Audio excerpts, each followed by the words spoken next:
Una fuerte tensión hay actualmente entre el gobierno y el rubro de la generación eléctrica. Esto porque el proyecto de ley que busca ampliar el subsidio eléctrico por el alza de las cuentas de la luz tiene como uno de los pilares para su financiamiento disminuir los ingresos que pueden recibir las pequeñas y medianas generadoras de distribución. De hecho, se proyecta una quiebra masiva en el sector si es que realmente este proyecto de ley se aprueba tal y como está. Ese es el tema que desarrollaremos en este noticiero de Renta 4.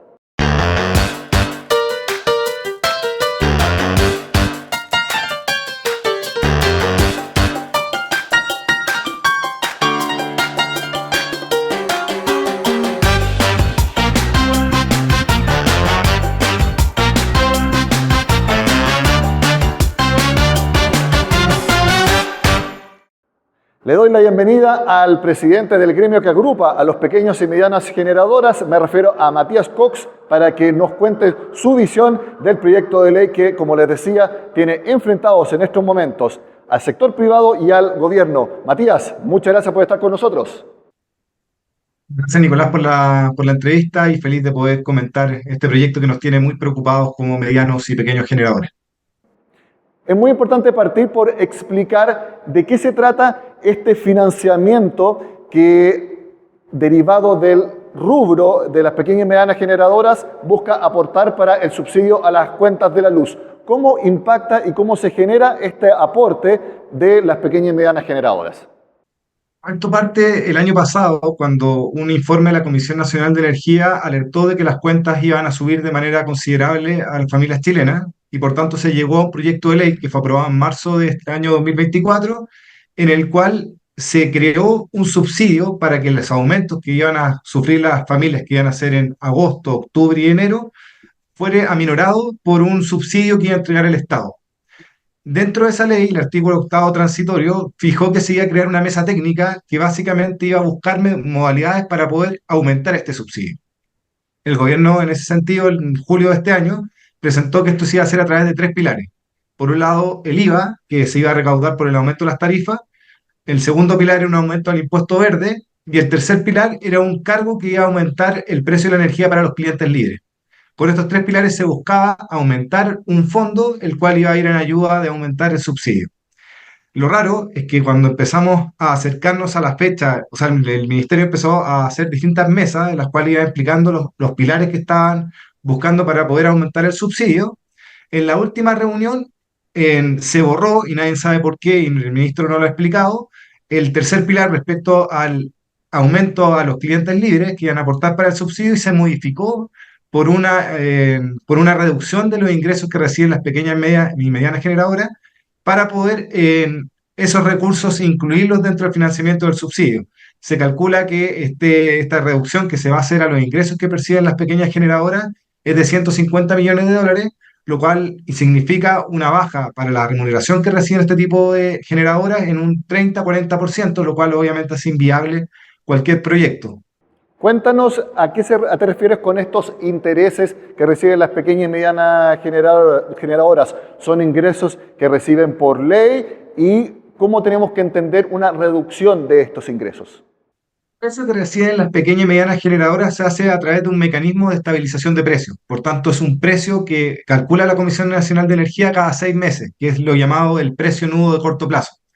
Este precio era el mismo precio que se pagaba o que se traspasaba a los clientes libres, a los clientes regulados, el año 2004. Después se modificó y el precio que reciben los clientes hoy día se hace a través de licitaciones, pero para los pequeños medios de generación, para que puedan competir en el mercado, se les ofreció este mecanismo de precio, el cual, como te decía antes, se calcula cada 6 meses. Lo que está planteando el gobierno es que este mecanismo es bidireccional. Hay veces que los PMGD aportan al sistema y hay veces que el sistema aporta a los PMGD.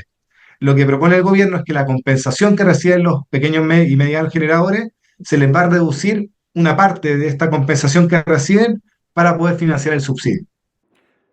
Muy interesante lo que tú mencionas, porque todos teníamos claro que la mayor carga de costos para financiar este subsidio era para los clientes libres. Estamos hablando de grandes empresas como mineras, incluso retailers que pueden abastecer a todos sus locales comerciales, que negocian directamente con generadoras porque tienen la escala para poder hacerlo. Hubo bastante resistencia por parte de los grandes clientes porque esto no se hiciera.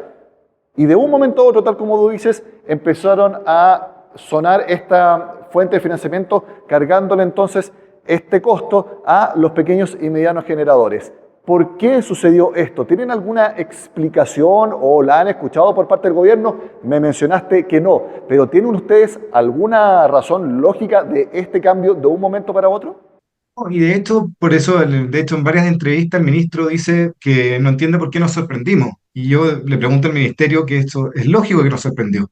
Porque como tú bien dices, Nicolás, el ministerio mostró básicamente cuáles iban a ser los distintos pilares que se iba a financiar este subsidio y nunca se habló de este tema del cargo a los PMG. Eh, y además nosotros siempre lo que buscamos en las regulaciones del sector eléctrico es que sea acompañada con informes de impacto regulatorio. Nosotros el ministro nos ha dicho que hemos presentado poca evidencia. De hecho, en una entrevista hoy día dijo que la evidencia que habíamos presentado era anecdótica. Y al revés, nosotros hemos presentado números, en contratos, y básicamente una explicación de por qué esto está produciendo un descalabro en el sector. Y el ministerio no ha presentado ningún número que nos explique por qué este mecanismo que se está buscando es más eficiente que el mismo ministerio había presentado unos meses atrás. Como te digo, esto se presentó de un momento a otro y no entendemos cuál fue el cambio. Y tampoco lo bueno es que la mesa técnica tiene todas sus sesiones televisadas y están subidas en plataformas web. Y si uno hace una revisión de las distintas mesas, el cambio fue de un día a otro, de una semana a otra, y sin una explicación para poder entender cuál fue el cambio de criterio que tuvo el ministerio. El ministro de Energía, Diego Pardo, ha dicho que lo que se busca acá es que sea una solución autocontenida, es decir, que en el mismo sector donde está el problema se genere la solución, que no se lleve a otro sector económico. ¿Qué te parece esa lógica por parte del gobierno? Una lógica muy peligrosa y generaría un precedente que va a escapar lo que podría contenerse dentro del sector eléctrico. O sea, de hecho, no va a ser autocontenido porque esto va a traer básicamente señales que van a afectar a toda la economía. De hecho, nosotros tenemos principios tributarios en los cuales se sienta la economía del país, que es la no afectación de los tributos precisamente para que un gobierno no grave un determinado sector de manera indiscriminada, eh, de manera indiscriminada que pueda perjudicar básicamente las inversiones que se están realizando. Eh, es como si al final en otro sector, por ejemplo, que subieran las manzanas y se les va a cargar a los propios productores de manzanas para poder hacer un subsidio a las manzanas. Es muy rara la lógica y creemos que es un precedente que va a generar consecuencias en el futuro. Otro punto importante es el origen del problema, porque el origen fue el congelamiento de las tarifas y fue una decisión política en un momento muy particular de nuestro país y del mundo, porque fue durante la pandemia y luego se repitió este congelamiento de las tarifas en 2022. Es decir, no fue un problema generado por el sector energético en sí, y ni siquiera por el sector de la pequeña y mediana generación. Pero sin embargo, gran parte de la solución la están cargando al sector que tú representas. ¿Qué te parece también esa arista de esta historia? Yo creo que es fundamental decir que nosotros estamos de acuerdo con que se busque algún subsidio. Creemos que el aumento de las tarifas eléctricas es un mal social y el gobierno tiene que buscar modalidades para poder dar un subsidio.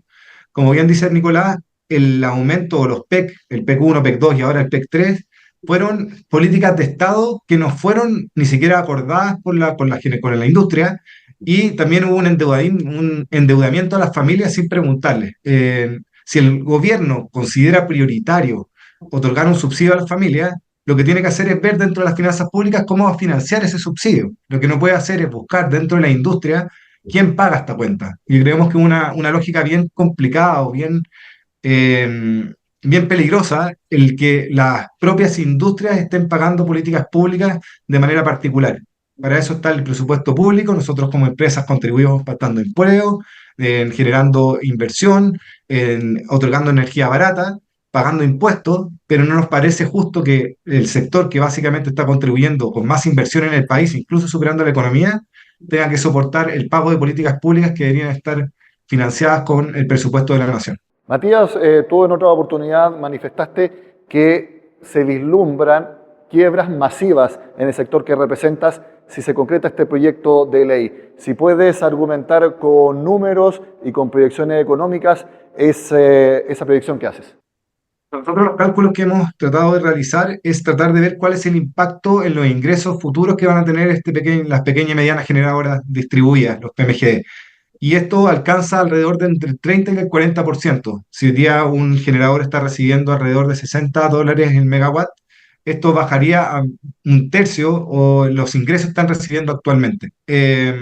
Por lo mismo, no hay empresa que haya conseguido un financiamiento que pueda básicamente soportar una baja de este tipo. Y aparte, los contratos de financiación que firman este tipo de pequeños y medianos generadores tienen cláusulas, las cuales señalan que dentro de un ratio, si se ve perjudicado, sale una ley o una propuesta de cambio de ley que afecte de una manera determinada los ingresos que van a recibir las pequeñas y medianas generadoras, faculta al banco, al financista, para poder activar ciertos mecanismos, entre ellos son los mecanismos de default o de aceleramiento de crédito. Por tanto, nosotros no hemos cuantificado el número de empresas, porque cada empresa obviamente tiene sus distintos mecanismos de financiación, pero como te digo, no hay industria, sobre todo la pequeña y mediana, que pueda soportar una baja entre el 30 y el 40% de sus ingresos. Matías, yo pude conversar con un actor del sector que tú representas y mencionaba que incluso los bancos ya detuvieron los desembolsos de capital para proyectos que ahora mismo se están ejecutando, que se están construyendo. ¿Tú tienes información de ese tipo? Nosotros hemos conversado tanto con bancos de desarrollo como Banco Internacional y también fondos de inversión, y efectivamente ya se provocó un efecto al interior de los PMGD, pero también al exterior. ¿En qué sentido? Los desembolsos que tenían que ir realizándose para los proyectos que están en construcción están detenidos a la espera de saber qué va a pasar con este proyecto de ley, pero esto tenía un efecto de radiación, porque estas mismas empresas pequeñas que partieron con PMGD han ido escalando a otro tipo de proyectos, tanto utility scale como también proyectos de almacenamiento que hoy día requiere el sistema. Estos proyectos son intensivos, obviamente, en capital y por tanto se requiere de la banca para poder financiarlos. Hoy día todas las conversaciones que se están teniendo con la banca internacional están detenidas a la espera de este proyecto de ley. Por ejemplo, con respecto al almacenamiento, el mecanismo de potencia o el pago de por potencia también está en un reglamento. Entonces, la pregunta que hacen los financistas es si el ministerio está hoy día modificando las reglas del juego con respecto a los PMGD, ¿qué obsta que podría, por ejemplo, modificar el artículo transitorio del reglamento de almacenamiento que salió hace 4 meses? Entonces, hoy día el gobierno está creando un ambiente de incertidumbre que no contribuye en nada a las conversaciones que la industria está llevando para poder hacer que la transición energética que estamos buscando llegue a buen puerto, y para eso se requiere almacenamiento, se requiere más energía renovable, y esto está poniendo una piedra en el zapato o un palito en la bicicleta que está obstruyendo el avance de la transición. Matías Cox, presidente del gremio que agrupa a las pequeñas y medianas generadoras de electricidad. Muchas gracias por conversar con nosotros en Renta 4 en este muy difícil momento que está viviendo la industria. Que esté muy bien. Gracias, Nicolás. Un abrazo y cuando quieran podemos conversar de nuevo. Como ven, fuerte, muy fuerte está la tensión entre el sector privado y el gobierno por este proyecto para subsidiar las cuentas de la luz, específicamente en su financiamiento. Es el tema que desarrollamos en este noticiero de Renta 4. Soy Nicolás Paut. Los invito en una próxima oportunidad.